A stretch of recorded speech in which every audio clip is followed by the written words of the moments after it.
A fiercely independent black waitress took down two armed kidnappers with nothing but a metal thermos and raw, stubborn courage. The elegant older woman wouldn't stop gripping her hand, even after her terrifying son arrived. What Judy didn't realize was that the son was the ruthless head of a Seoul-based crime syndicate who protected everything he claimed as his own.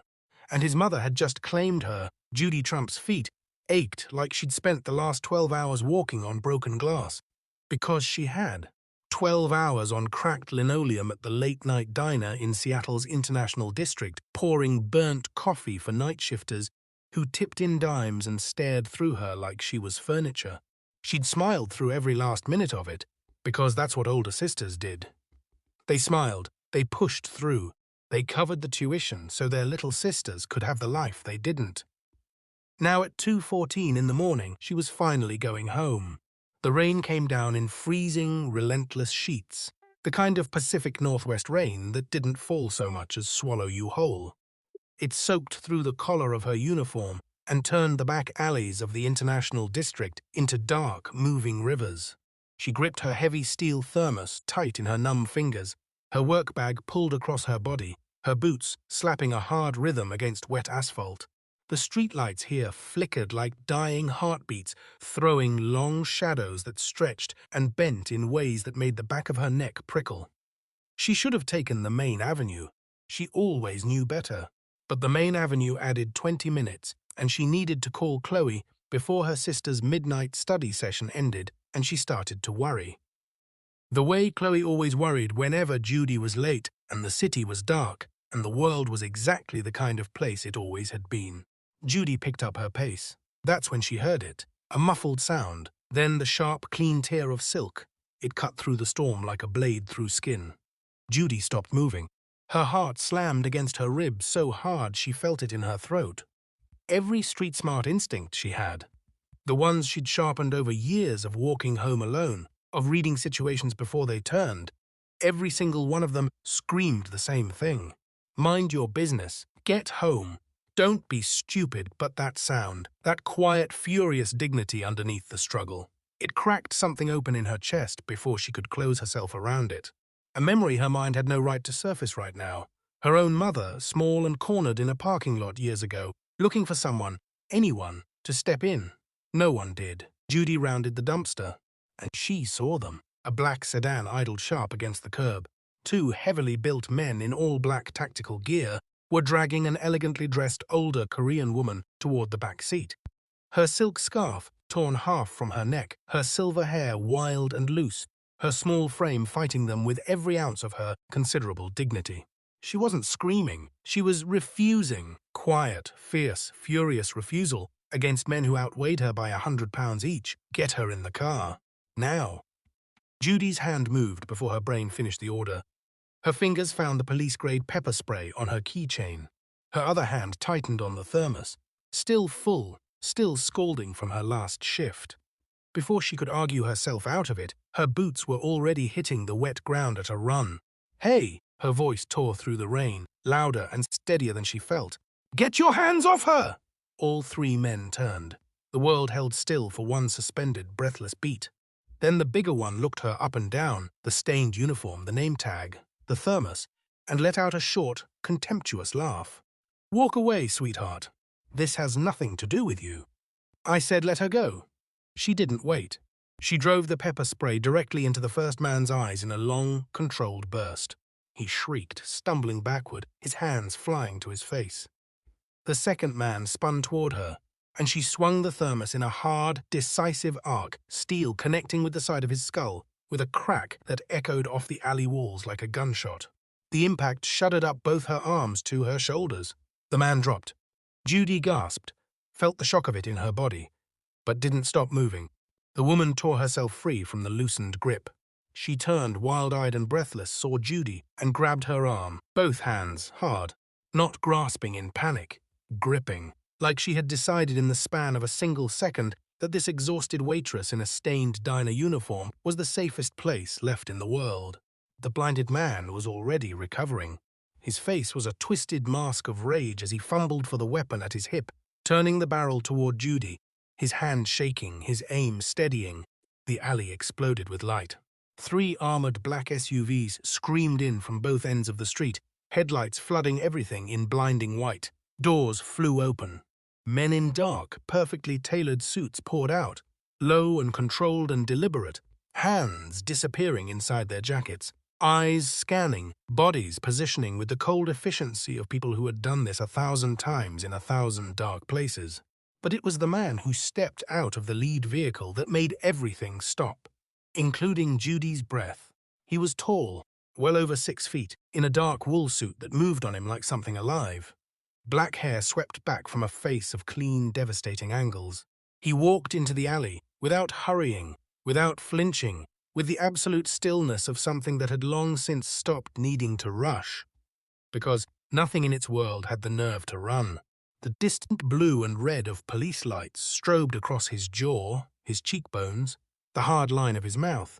His eyes swept the scene with the speed and precision of a man cataloguing a battlefield. They found his mother first. Then they found Judy. He walked toward them. Up close, he was worse than he'd looked from across the alley. Rain on expensive wool, a trace of gunpowder beneath the cologne, the quiet of a man who had learned that truly dangerous things had no need to announce themselves. He reached out and took his mother's trembling hands in both of his. His voice dropped to something low and private, the only softness on him. "Iomioni." His thumb moved across her knuckles. "Are you hurt?" She answered in rapid Korean, her voice still shaking, but her grip on Judy's wrist never released. Not once. Not through the tears, not through her son's arrival, not through anything. She held on like Judy was the only solid thing left in the world. The man straightened slowly. He turned his full attention to Judy, and she felt the weight of it. The complete, clinical examination of someone who assessed everything and forgot nothing. His gaze moved across her face. The bloody thermos still gripped in her numb fingers the adrenaline-bright tension she was working very hard to disguise. It dropped to the name tag pinned above her left breast, the one she always forgot to take off. "Judy." He said it the way people said words they intended to keep. "Romano's diner." Not a question, a file being opened. Her stomach turned cold. "How do you?" The name tag. 11 years of the same habit at shift's end. Forget the name tag, go home. And tonight it felt like the most dangerous oversight of her life. "I should go," she said carefully, keeping her voice level. "Your mom is okay. I'm really glad she's okay. I just need to." His mother spoke, sharply, clearly in Korean, tightening her grip on Judy's wrist with surprising strength. The man listened without looking away from Judy. Something moved across his face that wasn't quite readable and wasn't quite cold. "She says you ran toward 3 armed men for a woman you didn't know." Judy said nothing. "She says you didn't hesitate." "I hesitated," Judy said honestly. "I just didn't stop." The silence stretched between them. Behind him, his men were folding the scene up with practiced, wordless efficiency, the kind that came from years of cleaning up after violence. In the distance, sirens wailed. They did not get closer, as if the city itself had been told to keep its eyes forward. The man reached inside his jacket, every muscle in Judy's body locked. He withdrew a slim black card and held it between 2 fingers without extending it to her. "Those men saw your face tonight," he said. "The people who sent them will not leave that unresolved." "That's not your concern," Judy said, "and I didn't ask for your protection." Something shifted in the back of his eyes, not offense, closer to recognition. The expression of someone who had not been spoken to like that in a very long time. He looked at the nearest suited man without turning his head. "Arrange a vehicle. Full detail. She comes with us." Then he looked back at Judy, and what he said next carried no room for negotiation, no warmth, and no apology. "Tonight you come with us. Tomorrow you can argue." His mother looked up at Judy, eyes wet, grip unbreakable, and said something slow and fervent in Korean. "What did she say?" Judy asked quietly. His jaw tightened by the smallest fraction. "She said that a woman with your courage doesn't belong in a diner, and that you have this family's protection now. A beat, whether you want it or not." He turned and walked back toward the lead SUV, calm, unhurried, absolute, like the matter was already settled, like her old life had already been folded up and put away. And Judy stood in the freezing rain with a blood-warm thermos in her aching hands, and the city humming dark and indifferent all around her, and understood with a clarity that went all the way down to the bone, that the life she had known was already over. The before and the after.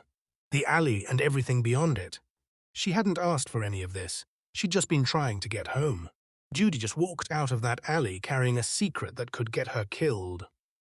And a man who has already decided she isn't leaving. If you need to know what happens next, hit subscribe and turn on the bell. Drop a comment below. Did Judy make the right call? The SUV didn't take her home. Judy realized it 4 minutes into the drive, when the city's familiar grid dissolved into the glass and steel silence of a neighborhood where the streetlights didn't flicker, where the buildings rose like dark monuments to money, so old it had stopped needing to announce itself. She sat rigid against the leather seat, her thermos still in her lap, the dried blood on the metal already turning rust-brown at the edges. Across from her, Jungwoo sat with one arm resting along the door, watching the city move past his window as if she wasn't there at all. As if he hadn't just rerouted her entire life without asking. His mother sat between them, her silk scarf finally surrendered to the damage, her silver hair loose around her face. She had stopped shaking.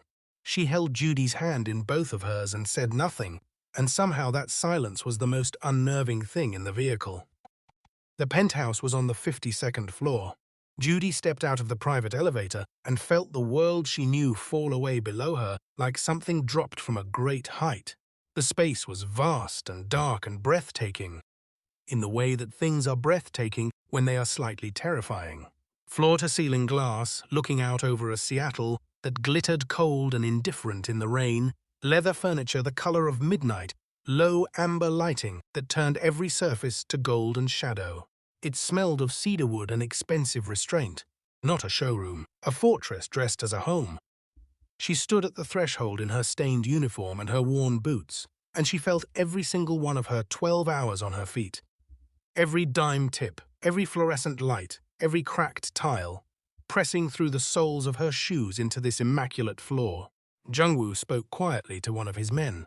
The elevator doors closed, and then, a sound she felt more than heard, the heavy, definitive thud of a security bolt engaging somewhere in the walls. Judy turned. "You locked it." "Yes, I need to go home." "You don't have a home tonight." He said it without cruelty, which somehow made it worse. He crossed the room toward her slowly, jacket still on, rain still darkening his shoulders. "The men in that alley saw your face. They ran. But they have employers who will want to know what went wrong. By morning, your name, your address, and your sister's name will be on someone's desk." He stopped 2 feet from her, close enough that she could see the faint tension along his jaw. "I am not keeping you here to control you. I am keeping you here because letting you walk out that door tonight would be sending you to your death. And I don't do that to people who bleed for my family." Judy's expression stayed level. She was aware of how she looked, damp hair starting to curl at her temples, mascara long since abandoned, a scrape along her knuckles she hadn't noticed until now that had started to sting. She was aware of how he looked too. She didn't want to be, but there it was. "I don't know you," she said. "No." Something moved behind his eyes. "But you know what I am. You figured it out in the alley. You're still standing here, which means you're either very brave or very practical. Either way, it suits you." She didn't answer that. He reached out, unhurried, deliberate, and wrapped his hand around the thermos. His fingers closed over hers before she registered he was doing it, warm against the cold of her knuckles, calloused in a way that didn't match the suit. He didn't pull the thermos from her. He simply held it, held her hand around it, for one suspended breath, as if giving her the choice of releasing it herself. She let go. He set the thermos on the side table. His eyes stayed on her face, reading something she wasn't sure she wanted him to find. "There's a room at the end of the hall," he said quietly. "Clean clothes, hot water, everything you need." He stepped back, a careful retreat that felt more intimate than closeness. "We talk in the morning." He turned and walked toward the far end of the penthouse, into the dark where the amber lights didn't reach. And Judy stood alone in the gilded stillness with the city breathing 52 floors below her feet. And told herself, with everything she had, that it was only adrenaline. She almost believed it. 3 weeks before Judy Trump ever stepped into that alley, a man sat in a penthouse in Seoul and signed a document that would change her life. His name was Kang Dae-ho. He was not a large man. not in the way that power usually announces itself. He was lean and quiet and meticulously dressed, with a stillness that had learned patience as a weapon. He signed the document with a silver pen and set it on his desk without ceremony, and his assistant slid it away without being asked. Outside the floor-to-ceiling glass behind him, Seoul burned gold and relentless in the evening heat. He barely looked at it. "The scholarship goes out tonight," he said. "Yes, sir. University of Seoul. Full ride. Her name is Chloe Trump, Seattle, Washington, 21 years old." His assistant paused. "She has no idea who we are. She's not supposed to." Kang folded his hands. "Her sister will, eventually." He smiled then, small, precise, and absolutely cold. And across an ocean, in a shared apartment in Seattle's International District, Chloe Trump opened her laptop and started to cry. Judy found the phone in the pocket of the clean clothes laid out for her. She sat on the edge of the bed, still damp from the shower, and called Chloe's number in the dark of the guest room. It rang twice, 3 times. Voicemail. She tried again, same silence. She set the phone on the nightstand and stared at the ceiling for a long moment. Then she got up and went to find Jung-woo. She found him in the study. Jacket off, sleeves rolled to the forearm, standing over a long black desk covered in screens she couldn't read. He looked up when she entered. Then he reached across the desk and picked up her phone. And she understood immediately. He had retrieved it from the nightstand while she showered. His man had been in the room. She filed that away without letting it show. "My sister isn't answering," Judy said. "I know." He turned the nearest screen toward her. Lines of decoded data, a timestamp, a location tag, and then photographs. Surveillance quality, grainy with distance but unmistakably clear. A young woman with Judy's jaw and Judy's eyes and a backpack slung over one shoulder, stepping out of an airport arrivals terminal. The sign above the doors was in Korean. Judy's blood turned to ice water. "That's Incheon Airport," Jung-woo said quietly. "Seoul, taken 6 hours ago." The room tilted. Judy grabbed the edge of the desk and stared at her sister's face on that screen. "Chloe, in Seoul, 6 hours ago." "The scholarship," she whispered, "was arranged by Kang Dae-ho." His voice was controlled, but something tightly leashed moved beneath it. "He identified you as the variable most likely to disrupt the operation against my mother." The scholarship was leverage. A failsafe, created weeks before the kidnapping. Weeks. The word landed in her chest like something physical. She had celebrated with Chloe over the phone, had cried on her lunch break, actual, relieved tears, because her sister had gotten something miraculous, something that seemed like the universe finally giving them a break. She had worked an extra shift the Friday Chloe got the acceptance letter. She had believed it, every single word of it. "He was watching me," she said. Her voice came out strange, scraped hollow. "Before I ever saw your mother, before I ever..." She stopped. The full architecture of it was assembling itself in her mind in real time, enormous and deliberate and brutal in its precision. She hadn't stumbled into anything. She had been positioned. The sound that rose in her throat was furious and terrified in equal measure, the sound of a woman who had believed in her own agency and just discovered the ground beneath it was glass. She turned away from the screen. From him. She needed 30 seconds where no one could read her face. She felt him move before she heard him. A shift in the air behind her, close and deliberate. He didn't touch her. He stopped just behind her shoulder, and his voice dropped to something very quiet. "She is alive," he said. "She is in Seoul, which means she is in a city where I have more reach than Kang has enemies. That changes the equation entirely." A pause. "He made a mistake building the trap around you. He assumed it would make you fold." Judy's hands curled at her sides. She turned, slowly, deliberately, and found his face closer than she expected, close enough to read. What she found there was not pity. It was the expression of a man who had decided something without announcing it. "It won't," she said. "No." His eyes moved across her face, the set of her jaw, the wet brightness she refused to let fall. "I didn't think it would." The city breathed below them. Somewhere in Seoul, Chloe was sleeping in a bed paid for by a man who intended to use her like a key. And Judy Trump stood in a borrowed shirt in a fortress 52 floors above the rain and felt beneath the terror and the fury and the bone-deep grief of it, the first cold ember of something that was not fear at all. It was the beginning of war. The physician arrived at 11 the following morning.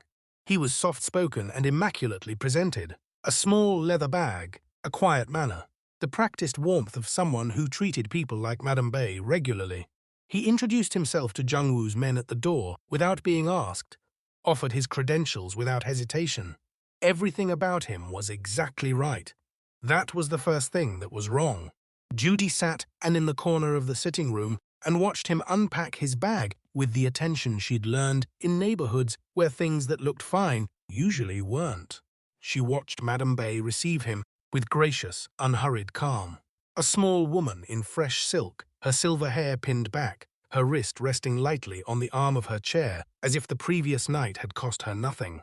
She watched the physician pour hot water from the service tray into a clay cup and add the herbal packet from his bag. Something for inflammation, he said, something gentle, and set it on the table beside her. She watched Madame Bay look at the cup, then at him. Then, with the serene and absolute composure of a woman who had survived things no one in this room would ever know, Madame Bay reached into the sleeve of her robe, withdrew a small glass vial between two fingers, and tipped it into the cup while the physician was reaching for his stethoscope. The whole thing took 4 seconds. The physician made it to the center of the room before his legs stopped working. He went down without a sound, a slow, terrible folding, like something whose strings had been cut. Jung-woo's men were on him before he hit the floor, weapons drawn, the room transformed in an instant from quiet luxury into something with teeth. Madame Bay lifted her eyes to Judy. Her expression was marble, composed and ancient and utterly without apology. "In this family, my dear," she said, her English precise and unhurried, "we do not wait for the blade to fall."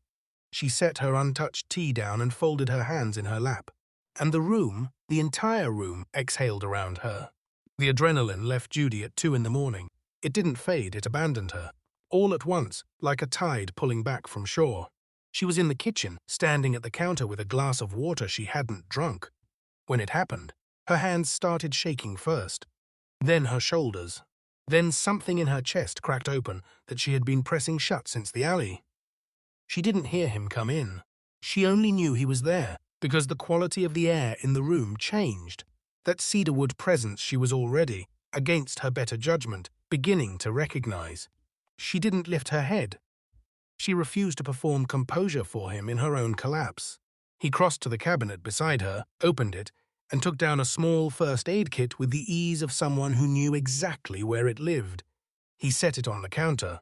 Then he turned to face her and waited, patient in the way that only people accustomed to silence ever truly were, until she straightened.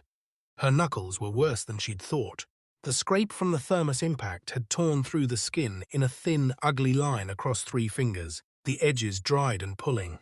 He opened the kit, took out antiseptic and gauze. And then, without asking, he reached out and took her hand. Not firmly. Not with the authority he used for everything else. He held her hand the way someone holds something they are being careful not to break. His thumb rested just below the scrape, steadying her fingers, and she felt the roughness of his palm, old work and older history, against the back of her hand. He cleaned the wound slowly, with a focus that had nothing to do with the task and everything to do with not looking at her face. She looked at his. The amber light caught the angles of him differently here. Softer, less weaponized. A faint trace of exhaustion beneath his eyes that she suspected he never let anyone notice. The slight tension at the corner of his mouth that wasn't coldness. That was something being held back with considerable effort. He smoothed the edge of the bandage down with his thumb. Neither of them spoke. He finally looked up, and what she found there was not cold, not calculated. It was something raw and ungovernable that a man like him had absolutely no use for and no framework to contain. She felt it land in her chest like a struck match. He released her hand, set it gently back on the counter, closed the first aid kit and stepped back, the same careful retreat as before, measuring the distance like a man who understood exactly what happened if he didn't. "Sleep," he said. His voice was low, slightly uneven in a way she doubted anyone else had ever noticed. "We have work to do in the morning." He left the kitchen without looking back. Judy stood in the amber light with her bandaged knuckles pressed against her sternum, and understood with perfect, terrifying clarity that the most dangerous thing in this penthouse was no longer the locked door. It was him, and the way he'd touched her like she was worth being careful with. The message came at dawn. Not a call, not a text. A single photograph sent to Judy's phone from a number that didn't exist, would never exist again after this. Of Chloe sitting at a cafe table in Seoul with a cup of tea in front of her and a man standing just behind her left shoulder. The man wasn't looking at the camera. He didn't need to. His proximity said everything. His hand rested on the back of Chloe's chair with the casual, territorial ease of someone demonstrating ownership they hadn't yet chosen to exercise. Beneath the photograph, 4 words. You know what I want. Judy sat on the edge of the bed in the grey pre-dawn light, her bandaged hand tight around the phone, and read those words until they stopped being language and became something else. A weight. A set of walls closing in from every direction at once. She thought about Chloe's voice on the scholarship night. The disbelief, the uncomplicated joy of it, the way she'd said, Judy, I think things are finally turning around for us. And something in her chest split cleanly down the middle. She had one move that made sense, the obvious move, the one Kang had built the entire trap assuming she would make. Go quiet, find the ledgers, deliver them, get her sister back, disappear, become the thing he'd designed her to be. Judy set the phone down, stood up, smoothed the front of the borrowed shirt with both hands, the physical act of gathering herself before walking into something that couldn't be untaken. Then she walked down the hall and straight into Jungwoo's study without knocking. He was already awake. Of course he was. He stood at the window with his back to the door, a glass of something dark in his hand, the city below bleeding grey at the edges with the first reluctant suggestion of morning. He turned when she entered, read her face in the space of a single breath and set the glass down. She crossed the room and held out the phone. He took it. Read it. The muscle along his jaw tightened once, brief and contained, and then his face went very still in the way that meant he was thinking fastest. He wants your financial ledgers, she said. The encrypted ones. He told me to steal them and bring them to Seoul in exchange for Chloe. She held his gaze. I'm telling you instead. Something moved through his expression, swift and unguarded and gone before she could fully name it. You could have tried, he said carefully. I know. The ledgers are in a vault that requires biometric access. You would have failed. A pause. But you didn't know that. No, Judy said. I didn't. She let that sit between them, let him understand what she was telling him. Not just the content of the message, but the choice she had made about it. The door she had walked past.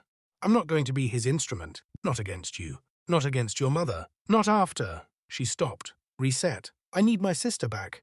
And I need Kang to believe, completely, and until it's too late, that I am exactly the frightened, desperate woman he designed this trap for. Jungwoo was quiet for a long moment. He looked at her with that focused, undefended attention he seemed unable to entirely suppress in her presence. His eyes moved across her face, the set of her jaw, the exhaustion she was carrying like armor, the absolute refusal in her dark eyes to be reduced to a variable in someone else's equation.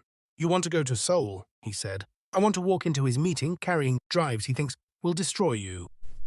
Her voice was steady, completely steady. I want to watch his face when he realizes they don't.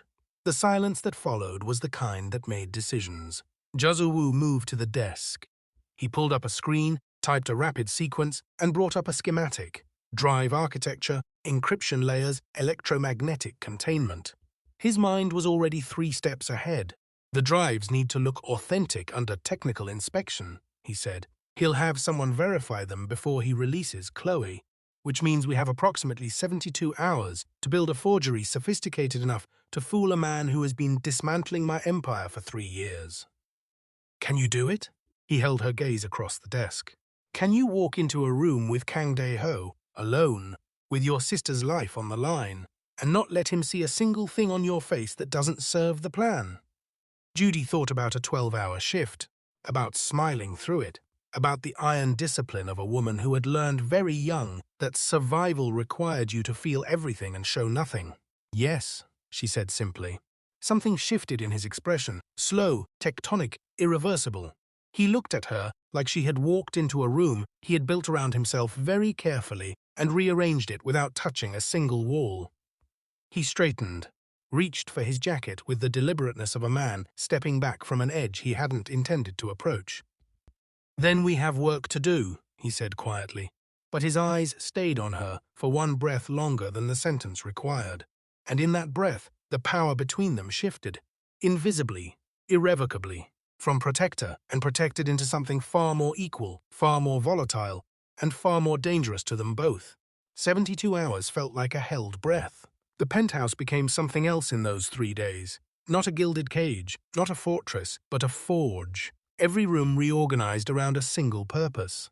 Jungwoo's men worked in rotating shifts, building the corrupted drives with the focused precision of people who understood that convincing imperfection required as much skill as perfection.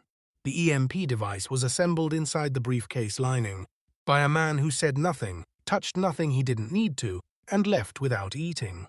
The aluminium case itself was slim and cold and deceptively ordinary, the kind of object that looked like it held documents and held, in fact, the ability to black out an entire shipyard's power grid in under 4 seconds. Judy learned its weight, its balance, the exact pressure required to type the 7-digit sequence on the recessed keypad without hesitation, without looking down, in total darkness if necessary. She learned other things too. Jungwoo taught her how Kang moved through a room, the vanity of a man who had won enough times to confuse competence with invulnerability. He taught her how to let Kang believe he was the most intelligent person present without surrendering a single millimeter of actual ground.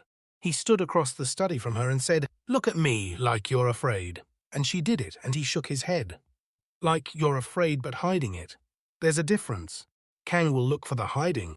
Give him something to find so he stops looking for what's underneath. She tried again. He went still in a way that meant she'd gotten it right.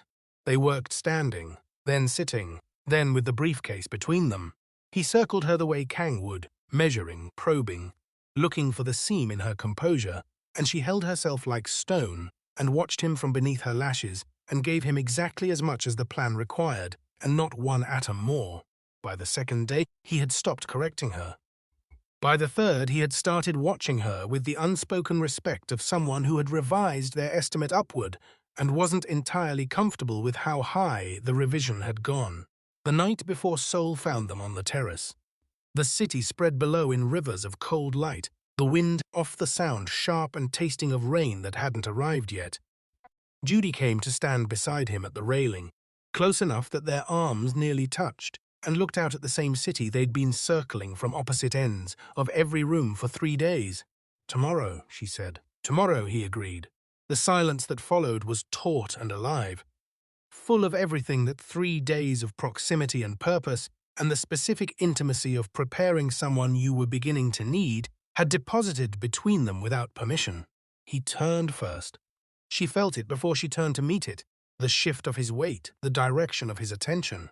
Up close, in the dark, with the wind moving through the open collar of his shirt and the city burning gold behind him, he looked like what he was beneath all the architecture of power.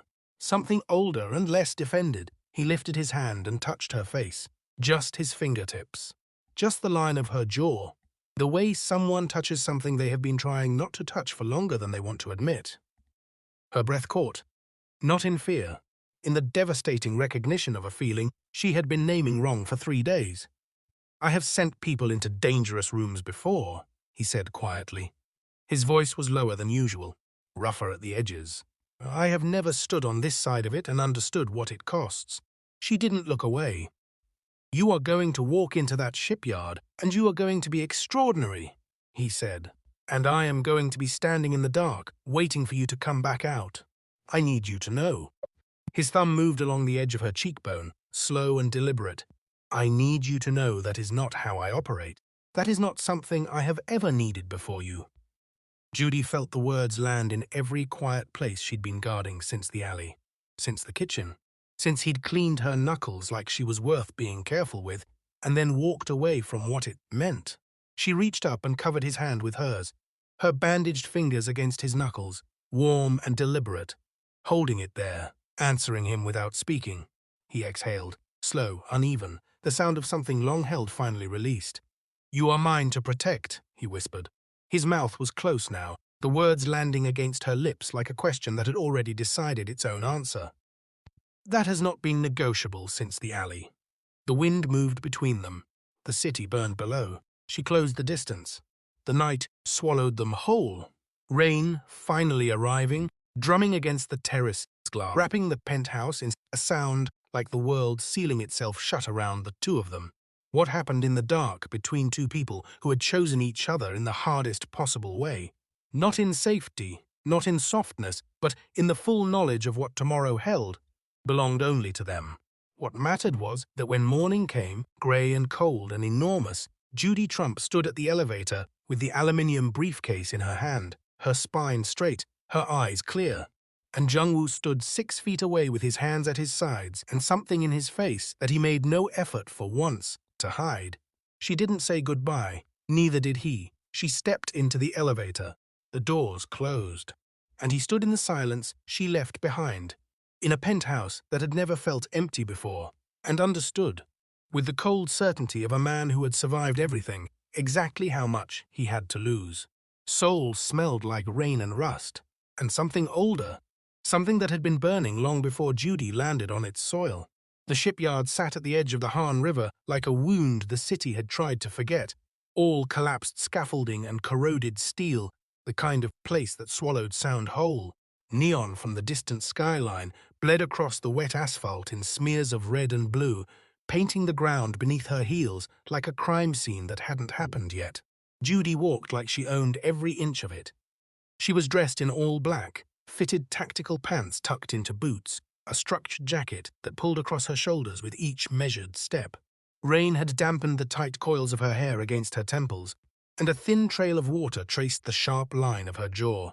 The aluminum briefcase hung from her left wrist by a titanium chain, swinging slightly with her stride, its surface catching the fractured neon light. Her eyes were obsidian and unreadable, scanning the space the way soldiers and survivors scan spaces, not with fear, but with the cold arithmetic of someone already calculating the exit. She had counted 14 armed guards before she reached the halfway point of the yard. She kept walking. Kang Dae-ho stood at the far end, flanked by men who looked more like architecture than human beings. Broad, immovable, loaded. He was shorter than she'd expected from the photographs. The kind of man who compensated for his stature with power, the way some men compensate with noise. He wore a charcoal suit that fit him too well, hands clasped behind his back, a faint smile on his lips that had never once touched his eyes. Beside him, 2 people. The first was a young woman Judy would have recognized anywhere.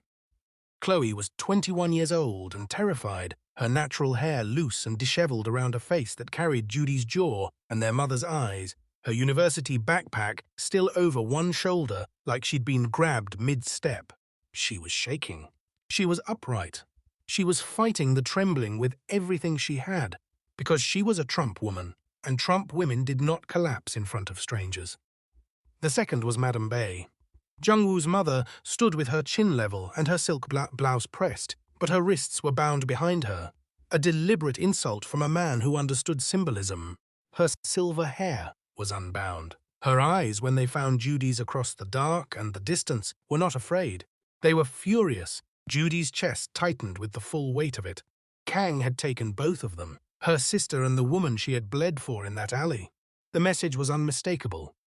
Everything you care about is already in my hands. She stopped 6 feet from Kang and let the silence hold its own weight. Miss Judy, he said her name like it amused him. You came alone. That was the arrangement.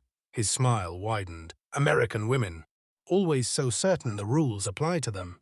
The drives are in the case. She lifted her wrist slightly, let the chain catch the light. Both women go into the armored vehicle. The neutral one, the one your men don't control. Before I touch the lock. That was also the arrangement.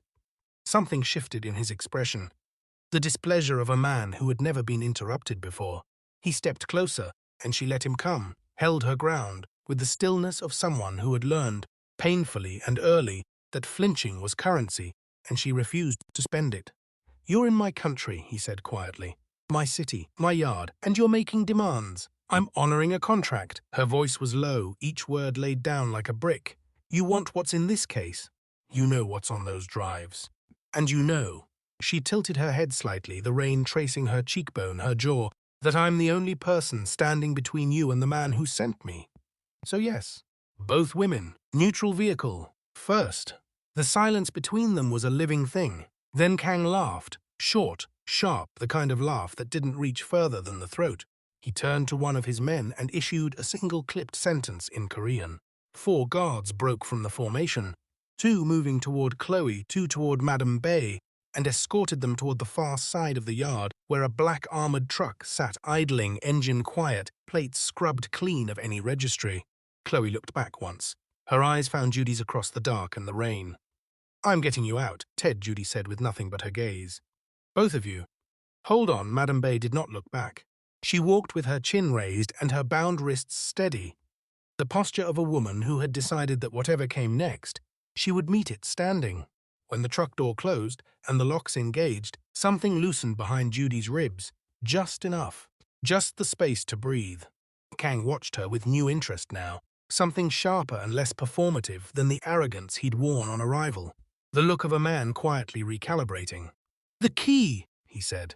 Judy's fingers found the lock on the briefcase chain. One turn. The chain fell free from her wrist. She set the case on the ground between them and straightened slowly, holding his gaze. "Now we talk about what happens next," she said. The code was 7 digits, and Judy typed them without looking down. Her thumb hovered over the final key for exactly 1 second, not from hesitation, but from the stillness that precedes an irreversible thing. The rain fell in silver needles around her. Kang crouched over the open briefcase with the focused hunger of a man who believed he had already won, his technician running a verification reader across the drive casing. She pressed the key.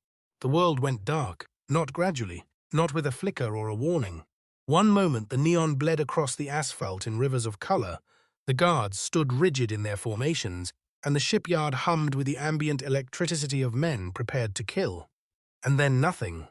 Every light source, every comm unit, every electronic lock within a quarter-mile radius collapsed into silence. The EMP hit like a held breath released all at once, and the darkness that followed was total and absolute and alive. Then the muzzle flashes started. Suppressed, but not silent. Soft percussive thuds in the wet air, each one strobing blue-white against the rain, illuminating frozen tableaus of violence in half-second snapshots. A guard spinning. Another dropping. The disciplined, geometric sweep of a stealth team that had trained for exactly this terrain, this darkness, this choreography of controlled destruction.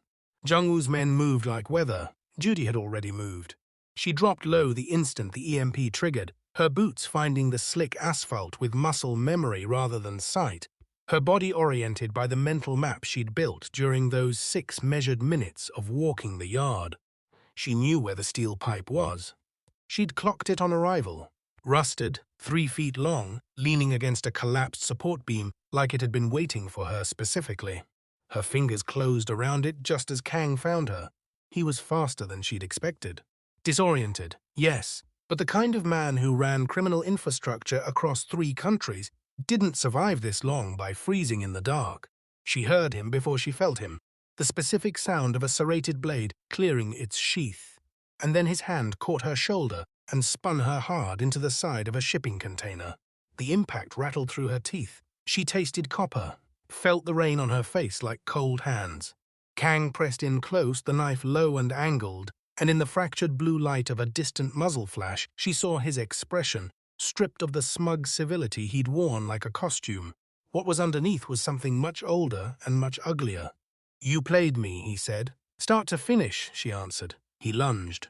She moved left, let the blade pass her ribs by inches, and brought the steel pipe down in a diagonal sweep that caught both his ankles with everything she had. The crack was audible. Kang went down hard, one knee, then both, the knife skittering across the wet ground and vanishing into the dark. He tried to rise, the reflexive defiance of a man who had never been made to kneel. And Judy planted her boot against his chest and held him there, her chest heaving, the pipe gripped in both hands, rain streaming down the sharp lines of her face. "Stay down," she said. Not as a warning, as a fact. He looked up at her with something that might have been, in another life, respect. Then the shadows moved, and Jung-woo stepped into the light. He came from the dark the way he always did. Without announcement, without theater, just a sudden presence that reorganized every molecule of air in the space around him. He wore black on black, tactical and precise, and his face carried the deep calm of someone who had already decided every outcome in the room. His eyes found Judy first. That was always the order. Her face, her hands, her breathing. A rapid, thorough accounting that only resolved once he knew she was whole. She was. Something moved through him, fast and private, there and gone. Then he looked down at Kang. He didn't raise his voice. He didn't deliver a speech. Men like Jungwoo understood that true power never needed an audience for its own benefit. The message was always for the ones who would survive to carry it. He crouched, unhurried, until he was level with Kang's eyeline, and the two men regarded each other across a distance, measured not in inches, but in everything that had led to this specific rain-soaked moment. "You had her name in your mouth," Jungwoo said quietly. "You put her sister on a plane. You put your hands on my mother." He let each sentence land separately, with the weight of a man who chose his words the way other men chose weapons.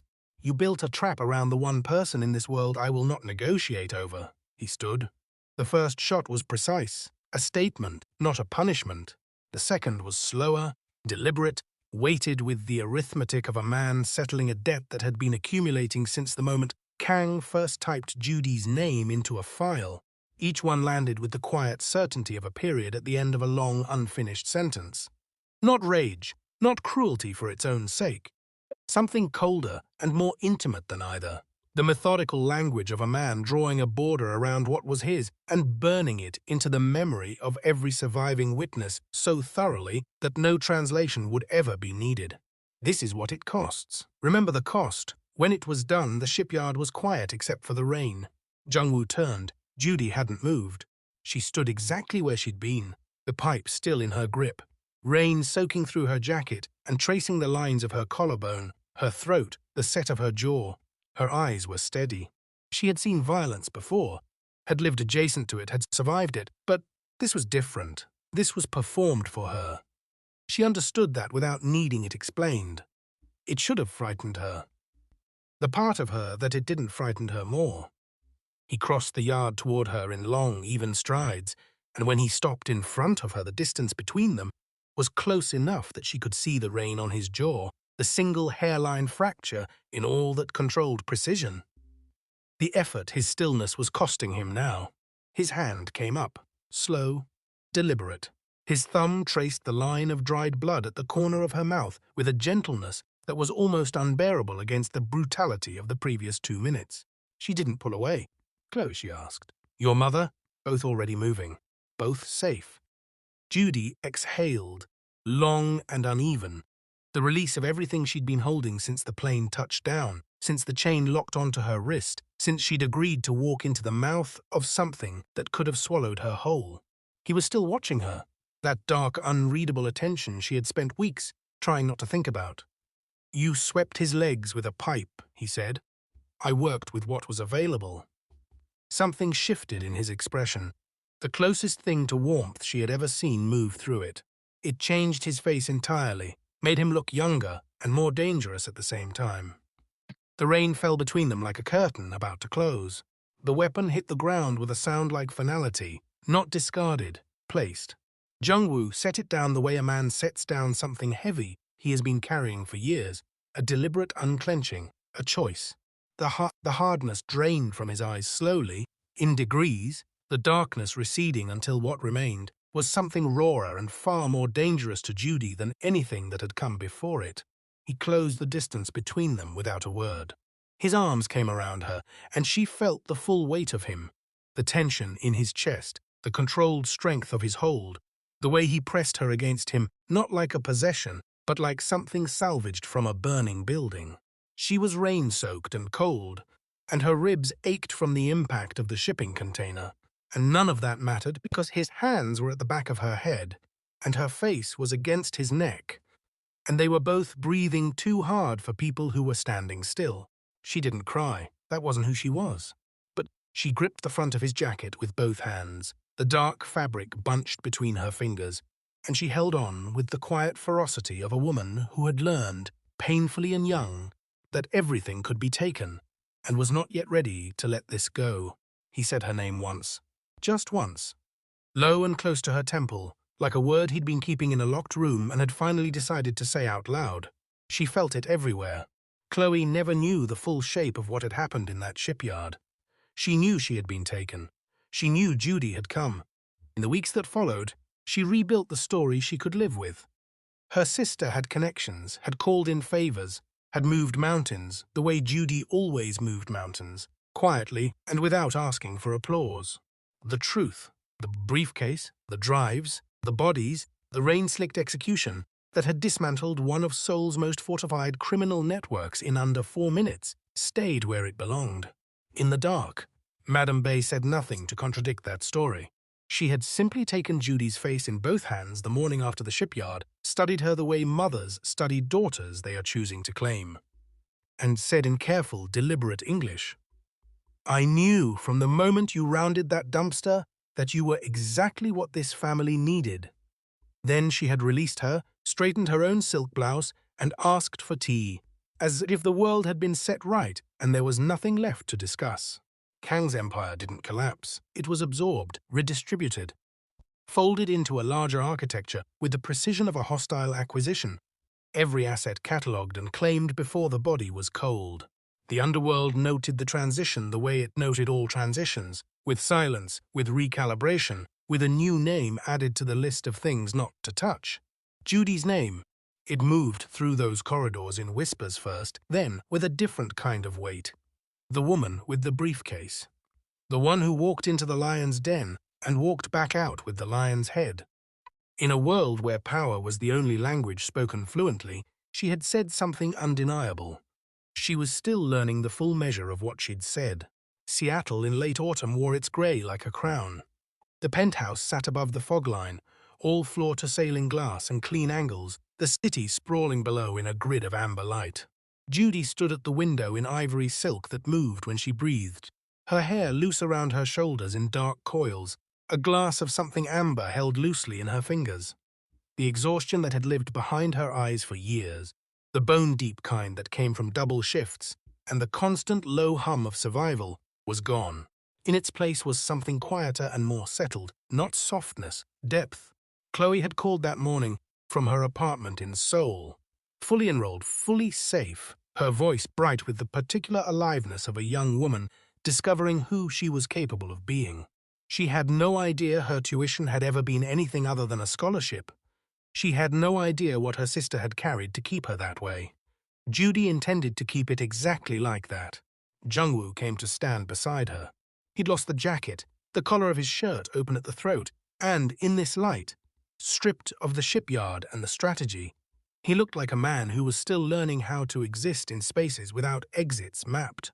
He looked at her the way he always looked at her now, like she was the room he had stopped trying to leave. His shoulder found hers. A small thing, enormous. "What are you thinking?" he asked.